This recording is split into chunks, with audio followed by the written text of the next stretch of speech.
Rais wa Marekani Bwana Donald Trump ameripotiwa kukosa uwezo wa kupeleka makombora masafa marefu ya Tomahawk huko nchini Ukraine. Na mara baada tu ya taarifa ya Donald Trump au taarifa kutoka Marekani, pia utasikia taarifa nyingine kuhusu kituo kipya cha mafunzo ya kijeshi kwa wanajeshi wa Ukraine pamoja na NATO kimefunguliwa rasmi na kuanza mafunzo ya kijeshi huko nchini Poland. Unaweza kujiunga nasi sasa kwa kubonyeza neno subscribe. Kama bado hujafanya hivyo, pia ripoti zote ambazo nimekuwa nikiziweka hapa kwa unazipata kwa muda mwafaka kabisa.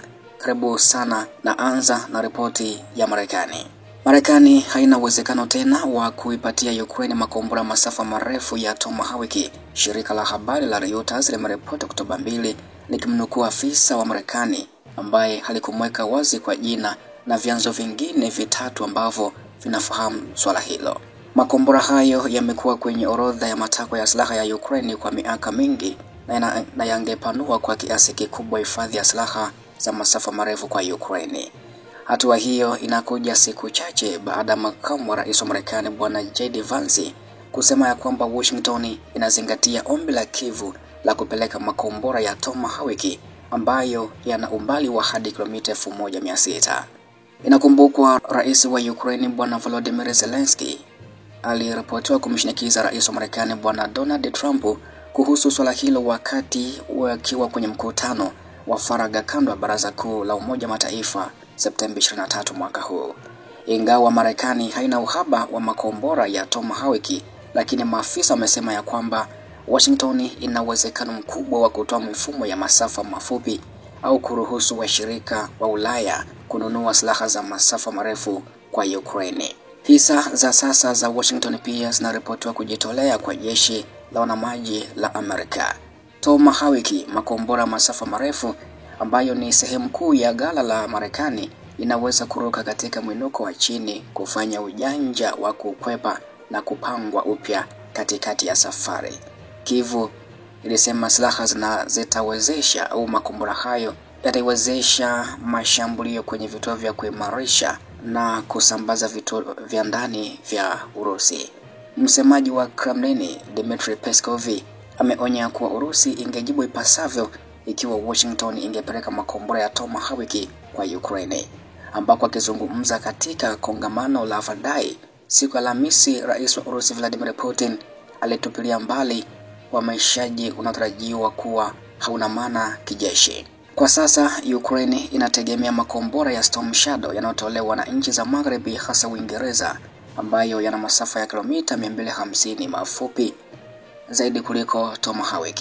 Urusi ina faida kubwa ya kombora, inapiga mara kwa mara miji ya Ukraine kwa makombora ya cruise ya Kalibri na makombora ya ballistic ya Iskander.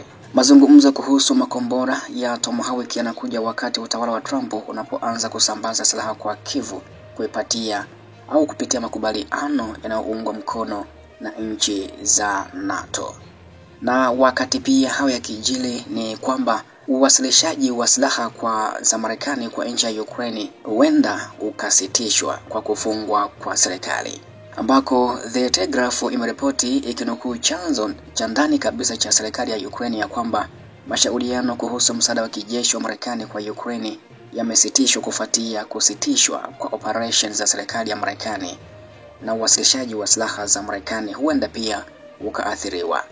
Wasiwasi mkubwa ni kwamba kuna mijadala mingi inayoendelea kuhusu shehena za siku zijazo za silaha. Miradi yote ya siku zijazo ina madhara kidogo kwa sababu watu kutoka Pentagoni, idara ya ulinzi ya Marekani, hawakutani na wanapoteza wakati kwa sababu ya kufungwa huko. Gazeti limesema hivyo.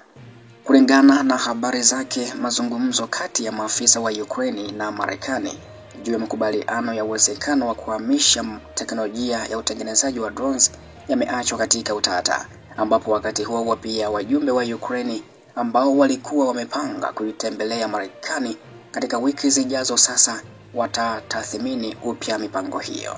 Kama ilivyobainishwa na chapisho hilo, kufutwa kwa mashauriano kati ya nchi hizo mbili kutazua wasiwasi ya kwamba ongezeko la joto la hivi karibuni katika mahusiano linaweza kudhoofika, huku Ukraine ikiendelea kupata hasara kubwa katika uwanja wa mzozo.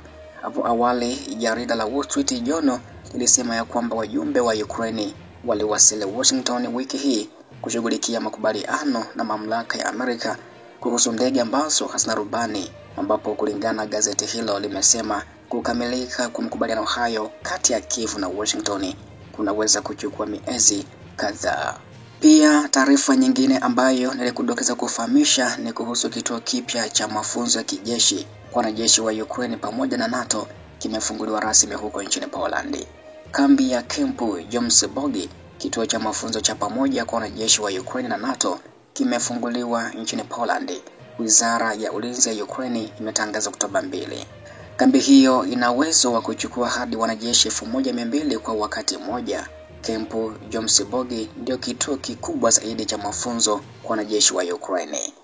Kituo hicho kitaimarisha ubadilishanaji wa uzoefu wa mapigano kati ya wanajeshi wa Ukraine na NATO.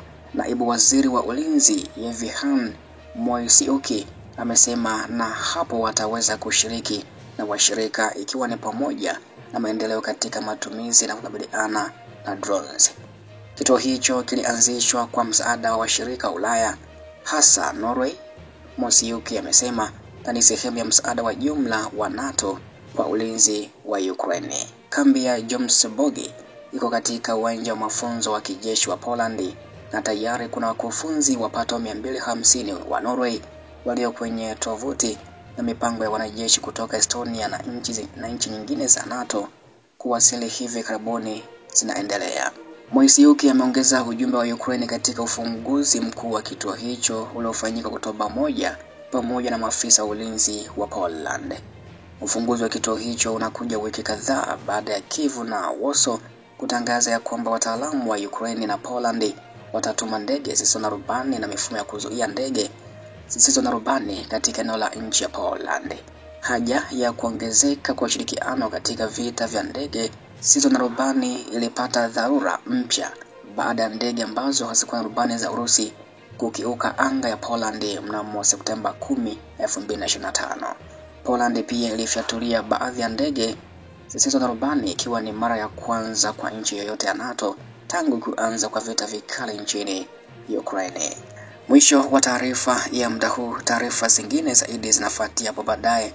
Endelea kunifuatilia na kunitembelea kila siku na kila wakati kwa taarifa zingine zaidi kutoka huko vita ya Urusi na Ukraine.